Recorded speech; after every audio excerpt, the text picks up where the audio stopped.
Election કમિશને જવાબ તો આપી દીધા છે તમામ પ્રશ્નોના. તો નહીં વિકાસભાઈ, પહેલા તો તમારો ખૂબ ખૂબ આભાર કે ગુજરાત ફર્સ્ટે આ વિષયની ગંભીરતા લઈને આજે વિષયની ચર્ચા રાખી છે, એના બદલ તમારો ખૂબ ખૂબ આભાર. સાથે સાથે તમારા સવાલનો સચોટ જવાબ આપવાનો છું કે તમે પૂછ્યું કે નવું શું છે. વિકાસભાઈ, રોજ નવું જ આવી રહ્યું છે.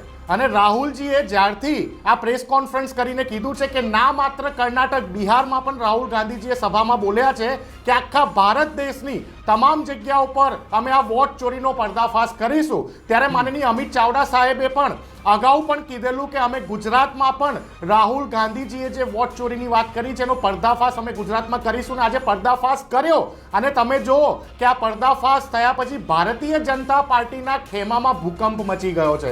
મને તો વિકાસભાઈ એ જ નથી સમજાઈ રહ્યું કે રાહુલ ગાંધીજીએ જ્યારે પ્રેસ કોન્ફરન્સ કરી તો જવાબ આપવા માટે ભારતીય જનતા પાર્ટીના પૂર્વ મંત્રી અનુરાગ ઠાકુર કેમ આવે છે? અહીંયા અમિત ચાવડા સાહેબે અમારા પ્રેસ કોન્ફરન્સ કરી તો જવાબ આપવા માટે ભારતીય જનતા પાર્ટીના મીડિયા કન્વીનર યજ્ઞેશભાઈ દવે કેમ આવે છે? મને તો ભારતીય જનતા પાર્ટીનું ઇલેક્શન કમિશન ઓફ ઇન્ડિયાનું આ ઈલું જ સમજ નથી પડી રહી.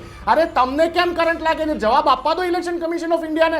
અમારી લડાઈ હું તમને સ્પષ્ટ કહું છું, રાહુલ ગાંધીજીની લડાઈ નરેન્દ્રભાઈ મોદીની સામે નથી, અમિત ચાવડા સાહેબની લડાઈ સી.આર. પાટીલ સાહેબ સામેની નથી. નિશાંતભાઈ, 17 ઓગસ્ટની જે ઇલેક્શન કમિશનની સામે છે.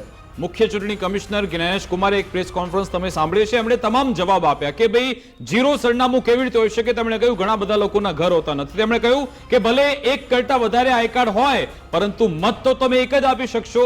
ત્રીજી સૌથી મહત્વની બાબત કે જો તમારી પાસે પુરાવા છે, એફિડેવિટ કરી દો.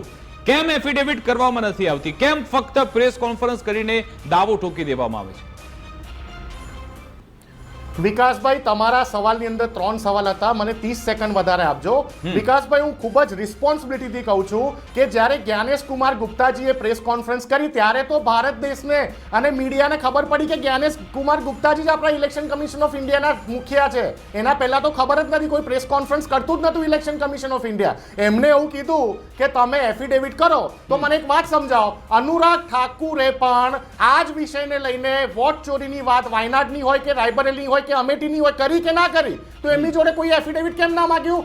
અનુરાગ ઠાકુરને કેમ કહેવામાં નથી આવતું?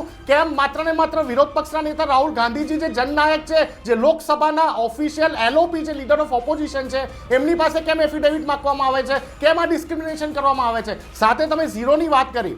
તમને વાત સમજાવી દઉં વિકાસભાઈ કે કોઈ પણ બીએલઓ જ્યારે રોડ ઉપર ઊંઘતા કોઈ વ્યક્તિનું ચૂંટણી કાર્ડની અરજી માટે જાય છે તો એમને સડંત્ર 3 વખત એ એડ્રેસ ઉપર જવું પડે છે કે એમનું એડ્રેસ બદલાઈ નથી ગયું ને એમનું એડ્રેસ ડાયનેમિક નથી ને સ્ટેટિક તો છે ને, અને એના પછી એના ઇલેક્શન કાર્ડને બનાવવાની પ્રક્રિયા થતી હોય છે. આ ચૂંટણી કમિશનની જે પોલિસી છે, પ્રોટોકોલ છે, એની ચર્ચા કરું છું. મને એક વાત સમજાવો, દુનિયા ભારત દેશના કયા વ્યક્તિના આધાર કાર્ડ, કયા વ્યક્તિના પાસપોર્ટ, ચલો તમને પણ ડર લાગે છે એફિડેવિટ કરતા?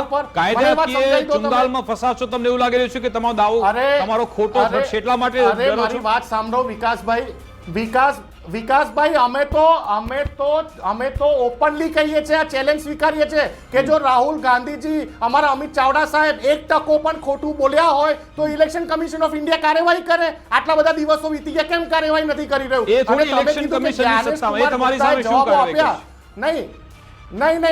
નહીં, તો હું તમને જ કહું છું ને, ઇલેક્શન કમિશન ઓફ ઇન્ડિયા જ્યારે પ્રેસ કોન્ફરન્સ કરે છે ત્યારે જ્ઞાનેશ કુમાર ગુપ્તાજીએ ભારત દેશની કઈ મીડિયાના જવાબ આપ્યા? ચાલો તમે મને કહો. મેં 2 વખત પ્રેસ કોન્ફરન્સ કરી છે. હું રાજનીતિ છોડવા તૈયાર છું. જો જ્ઞાનેશ કુમાર ગુપ્તાજીએ એક પણ પત્રકારનો સાચો ને સચોટ જવાબ આપ્યો હોય તો એમને તો બોલિવૂડના ફિલ્મી ઢબે જવાબો આપેલા છે. ભારતીય જનતા પાર્ટીએ લખી આપેલી સ્ક્રિપ્ટ તરીકે જવાબ આપ્યા છે. એમને જ્યારે પૂછવામાં ભાજપ પાસેથી આપણે જવાબ મેળવી લઈએ.